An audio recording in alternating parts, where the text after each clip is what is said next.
Hey guys and girls, happy October once again, and thanks for being a patron. This is a patron exclusive, although actually this first episode will go up on YouTube, but you're getting it early on Patreon.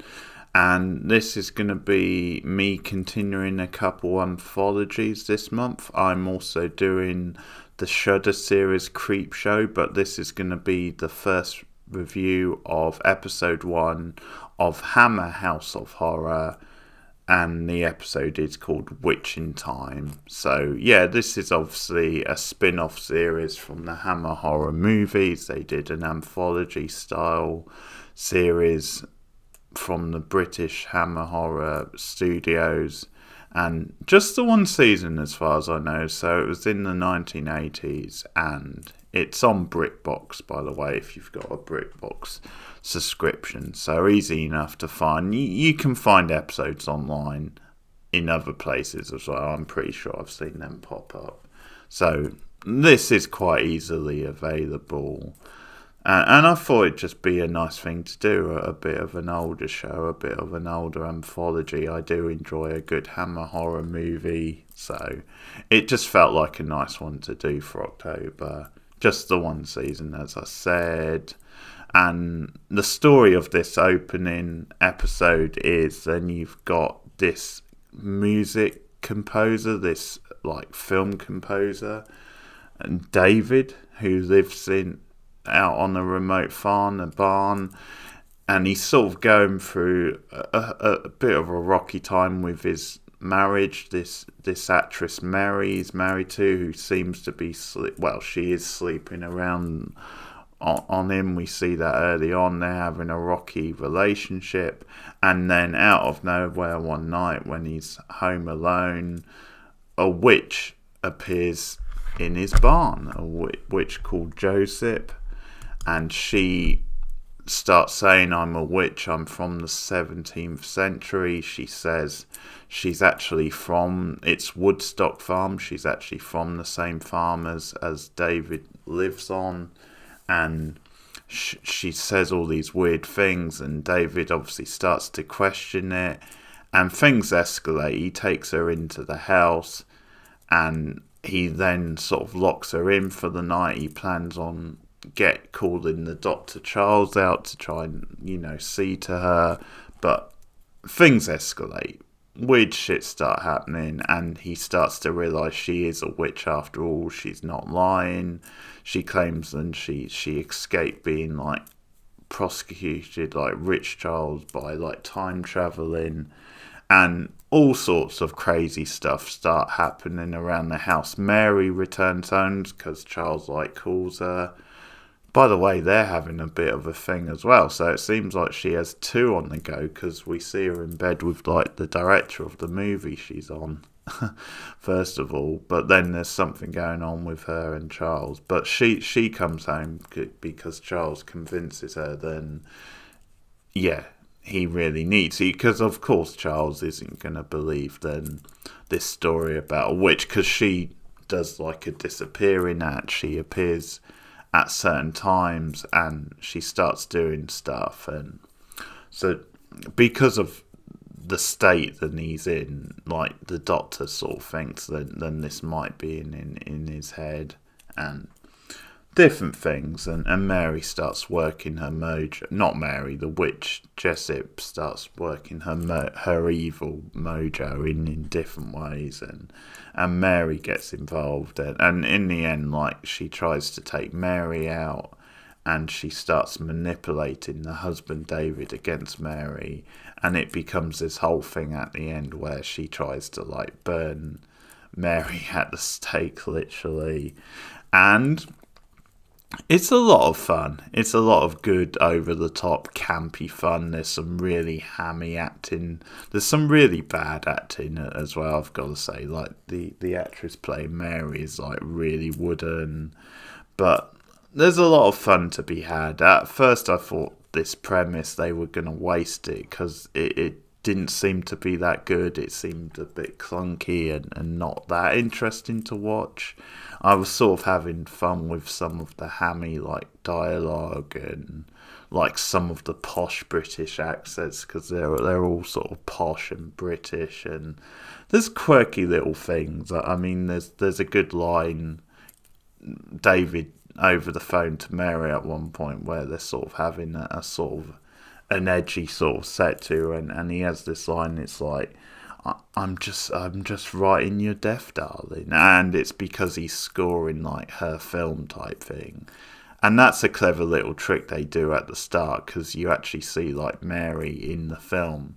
That's like the opening shot before they go to like the titles, and that's a little trick to fool you into thinking then that's part of like the actual story. But no, that's her in the film. But there's some good sort of stuff. There's some, like, the horse is called Muffin, and Mary's like obsessed with Muffin. Like, she gallops along on that thing like she's some sort of highway woman. It's really funny. She rides that horse everywhere. But yeah, it sort of drags a little bit in like the first 20 minutes, I think, when they're trying to downplay what exactly is going on. And it's not really till Mary like comes back and things really start kicking off, and it's then that you get some really crazy trippy stuff happening, and it's pretty good fun, if you can like get over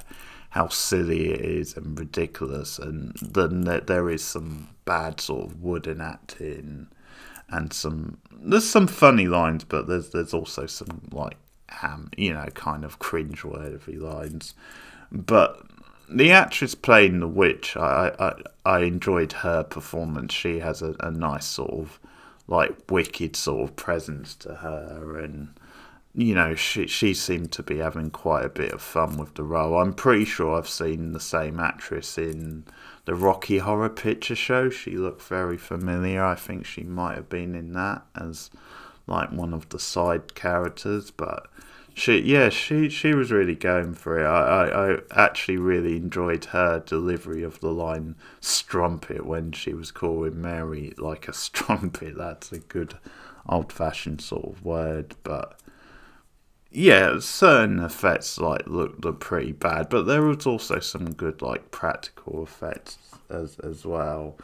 The actor who played David was bad, like he sort of delivered like these like, he's the sort of actor where he would go from almost like 1 to like 11 in like a minute, like in the way he was delivering lines, because it's sort of like at one point when things start going down, it's like he starts shouting, Lucinda, and he sort of does it in like an over-the-top Shakespearean sort of way. But just speaking of the cast, the other noteworthy like cast member, it's got Leonard Pierce, Grandad himself, only out of Only Fools and Horses. He has a cameo. He plays like the vicar, who he explains to Mary like the whole history like of witch trials in the area, and she wants him to like perform an exorcism, which he won't, but he gives her the laydown and the history of what happened all those years ago, and that was a nice little pickup, a nice little role for him. He did a good job in that. He explained the plot very nicely with a little bit of a charm to him, but it was good seeing him, because I've only ever seen him in Only Fools and Horses, and I can sort of tell there's probably going to be a few of those like little gems of casting popping up. But as I said, once things get going and some crazy off-the-wall shit goes down, then it actually becomes quite good fun. I mean, there's stuff like, the bird's head coming apart from the body, so the bird being killed and showing up in their bed, and then David really goes for it when he's burying it, and the bird he then starts having images of the bird being Mary, so like him almost killing Mary. That's like or Mary, that's put in his head, and then Mary herself starts to bleed.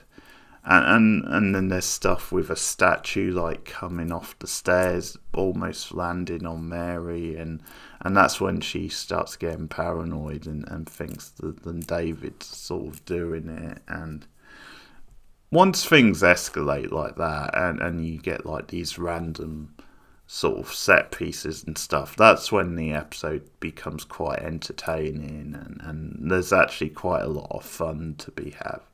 Some really cheesy, kind of so bad it's good type fun, but some stuff that I could enjoy anyway. There's probably going to be better episodes than this, but as I said, there was some kind of trippy, entertaining stuff going on, and Mary had a little bit of an arc where she sort of fights back in the end, because at one point David locks her away in the barn, and he's setting up all this stuff where he's setting up a stake type thing. He's putting all these logs on to like burn her at the stake, and that scene was like well directed because you kept cutting back and forth, so you had this build up of him putting all these logs on the fire and at the same time Mary sort of like breaking out of the barn slowly. And there's all sorts of there are some crazy shit going on in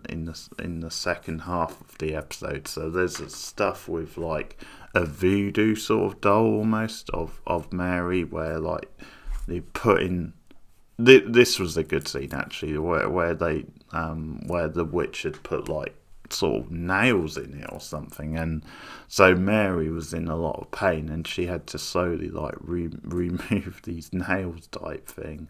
So that was quite fun. And then you had this final showdown with Mary and the witch, and she actually like taunted her with that doll and went at it, and she realised that the witch doesn't like water, so eventually she like drowned her in the water, and eventually they were a happy couple again. They reunited. It was also funny, this scene where Mary wanted the Doctor Charles to perform the exorcism. I'm not quite sure why she thought he would be qualified, and then when he wouldn't, she dumped his ass basically, which was pretty funny. Like, he was definitely being a bit of a heartless sod in that scene, a little bit of a heel, but it's just this funny thing where she dumped him because he wouldn't perform an exorcism. Something I'm not sure he would be qualified to do anyway. But as I said, Mary and David reunited by the end. I also loved the detail of like David just throwing the doll in the fire, and yeah, the witch finally being killed off. So that's episode 1 of Hammer House of Horrors. I'm going to be doing this all month.